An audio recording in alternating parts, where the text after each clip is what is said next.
South ఇండియాలోనే అతి తక్కువ ధరలకి రత్నాలనందించే ఏకైక సంస్థ 6JVR.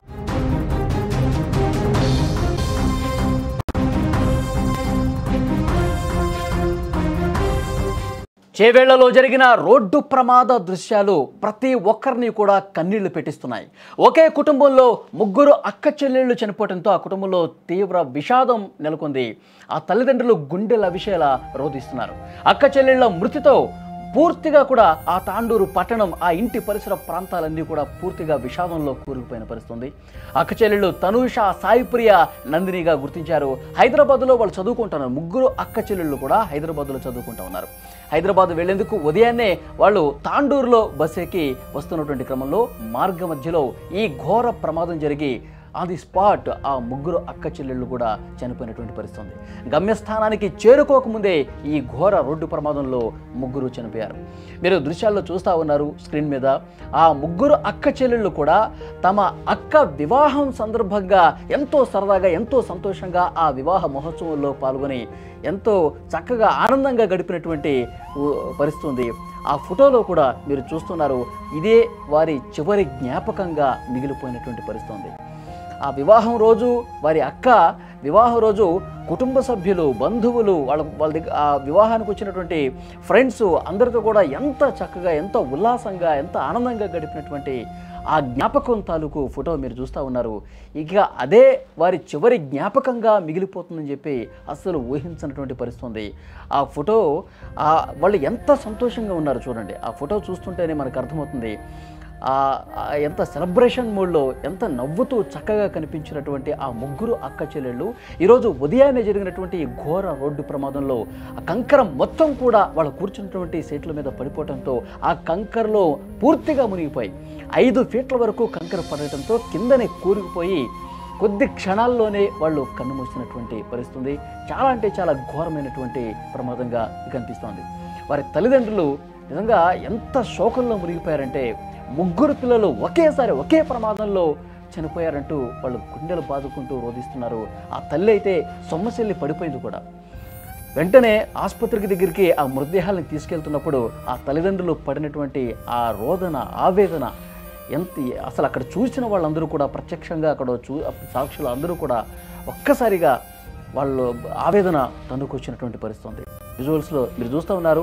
మొత్తం కూడా ఆ ప్రమాదం జరిగిన తర్వాత రెస్క్యూ జరుగుతున్నటువంటి దృశ్యాలు, మృతదేహాలని వెలికి తీసి వెంటనే ఆసుపత్రికి తరలిస్తున్నటువంటి దృశ్యాలు మీరు చూస్తూ ఉన్నారు. యాక్చువల్గా వాళ్ళు హైదరాబాద్ కోటి ఉమెన్స్ కాలేజీలో చదువుతున్నారు. నందిని డిగ్రీ ఫస్ట్ ఇయర్ చదువుతూ ఉంది, సాయిప్రియ థర్డ్ ఇయర్ చదువుతూ ఉంది, తనుష బీటెక్ చదువుతుంది. ఈ ముగ్గురు అక్క చెల్లెళ్ళు కూడా అప్పుడప్పుడు తాండూరుకు వస్తూ ఉంటారు, తమ స్వగ్రామానికి వస్తూ ఉంటారు, కుటుంబ సభ్యులతో ఆనందంగా సరదాగా గడుపుతూ ఉంటారు. నిన్న వారి తల్లే చెప్పిందంట, ఈరోజు ఒక్కరోజు ఉండండి, సండే, రేపు ఉదయాన్నే వెళ్ళొచ్చు, ఉదయం బస్సుకే వెళ్ళండి అని చెప్పి అన్నది వారి తల్లి. యాక్చువల్గా వాళ్ళు నిన్న ఈవినింగే బయలుదేరాల్సి ఉందంట.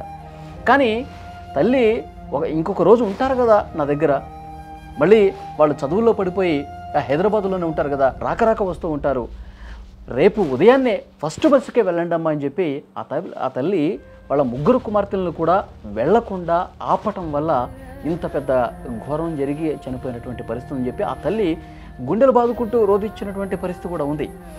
నేనే నా చేతులారా నా పిల్లల్ని నేనే పోగొట్టుకున్నానంటూ ఆ తల్లి బాధపడినటువంటి సందర్భం ఉంది.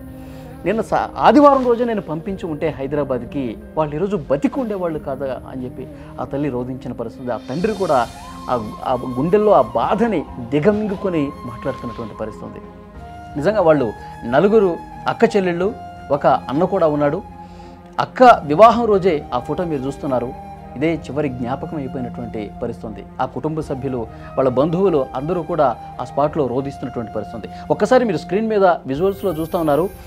వివాహం సందర్భంగా ఆ ఇంటికి ముందు వేసినటువంటి పందిరిని చూడొచ్చు, ఆ ఇంటికి వేసినటువంటి సున్నం కావచ్చు, వివాహం సందర్భంగా అలంకరించుకున్న అలంకరణలు అన్నీ కూడా అదే విధంగా ఉన్నాయి.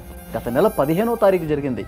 ఇంకా నెల కూడా గడవక ముందే మమ్మల్ని వదిలేసి వెళ్ళిపోయారా అంటూ ఆ కుటుంబ సభ్యులు, ఆ తల్లిదండ్రులందరూ కూడా కింద కూర్చొని గుండెలు బాదుకుంటూ రోధిస్తుంటే నిజంగా చూస్తున్న ప్రతి ఒక్కరూ కూడా కంటతడి పెడుతున్నటువంటి పరిస్థితి. ఇలా ఎన్నో కుటుంబాలు ఛిద్రమైపోయినాయి, ఎన్నో కుటుంబాలు శోక సంద్రంలో మునిగిపోయినటువంటి పరిస్థితి. ఈ ప్రమాదం నిజంగా తెలంగాణ చరిత్రలోనే ఇంతటి ఘోర ప్రమాదం, ఇంతటి పెను ప్రమాదం, విషాదం జరిగినటువంటి పరిస్థితులు ఈ మధ్యకాలంలో. ఇంకా కర్నూలు బస్సు ప్రమాదంలో 20 మంది చనిపోయారు. ఆ బస్సు ప్రమాదం ఇంకా తెలుగు రాష్ట్రాల్లో ప్రతి ఒక్కరి కళ్ళల్లో మెదులుతూనే ఉంది. ప్రతి ఒక్కరూ కూడా ఇంకా ఆ బాధ నుంచి, ఆ శోకం నుంచి బయటకు రాలా. ఈలోపే మళ్ళీ వరుస ప్రమాదాలు జరగడంతో అందరూ కూడా ఇంకా షాకులోనే ఉన్నటువంటి పరిస్థితి. ఒక్కసారి ప్రమాదం జరిగిన తీరు చూస్తుంటే నిజంగా ఆ కంకర లోడుతూ వస్తున్నటువంటి ఆ టిప్పర్ వేగంగా దూసుకొచ్చి ఉదయాన్నే 6:30 సమయంలో ఈ ప్రమాదం జరిగినట్టు తెలుస్తుంది. బలంగా ఢీ కొట్టడంతో ముందు భాగం మొత్తం కూడా ఆ బస్సుకు సంబంధించి నుజ్జు అయిపోయింది. డ్రైవర్ స్పాట్లో చనిపోయాడు, టిప్పర్ డ్రైవర్ స్పాట్లో చనిపోయాడు. ఒక్కసారిగా ఆ ట్రక్కు ఎడమవైపు ఒరిగిపోయి ఉంటే ఇంత పెద్ద ప్రమాదం జరుగుండేది కాదు. అసలు ఆ కంకరతో కాకుండా వచ్చి ఉంటే, ఓన్లీ టిప్పర్ మాత్రమే ఢీకొని ఉంటే ఇంత ప్రమాదం జరుగుండేది కాదు. భారీ లోడుతో టన్నుల కొద్దీ కంకరతో వచ్చినటువంటి ఆ టిప్పరు బస్సుని ఢీకొని కుడివైపుకు ఒరిగిపోవటం వల్ల బస్సులో కుడివైపు కూర్చున్నటువంటి ప్రయాణికులు మొత్తం కూడా ఆ కంకర మీద పడి గాయాల పాలై పూర్తిగా 5 ఫీట్ల వరకు ఆ కంకర మొత్తం కూడా బస్సులో ఒరిగిపోయి కంకర కింద కూరుకుపోయి చనిపోయినటువంటి పరిస్థితి. చాలా అంటే చాలా విషాదకరమైన ఘటన. ఎంత బాధగా అనిపిస్తుందంటే అక్కడ ప్రత్యక్ష సాక్షులు కూడా షాక్ అయిపోయి వెంటనే అంబులెన్స్లకి ఫోన్ చేయటం, 100కి ఫోన్ చేయటం, పోలీసులకి ఇన్ఫర్మేషన్ ఇవ్వడం, వాళ్ళు తోచినంత సాయం చేశారు. వెంటనే అద్దాల పగలు కొట్టి అందులో చిక్కుకున్న వాళ్ళని కొంతమందిని బయటకు లాగే ప్రయత్నం కూడా చేశారు. 19 మంది చనిపోయారంటే ఎంత బాధాకరం చెప్పండి. ఎంత ఘోర విషాదకరమైనటువంటి ఘటన. ఇంకా ఆసుపత్రిలో కొంతమంది చికిత్స పొందుతున్నారు. మార్చిడి దగ్గర అయితే ఆ కుటుంబ సభ్యుల రోదన అంత ఇంత కాదు. ఈ ఒక్క కుటుంబంలోనే 3 చనిపోయారు. 3 కూడా అక్క చెల్లెళ్ళు చనిపోవడంతో నిజంగా తాండూరు మొత్తం కూడా ఒక్కసారిగా షాక్ అయిపోయింది. శోకంలో మునిగిపోయినటువంటి పరిస్థితి ఉంది.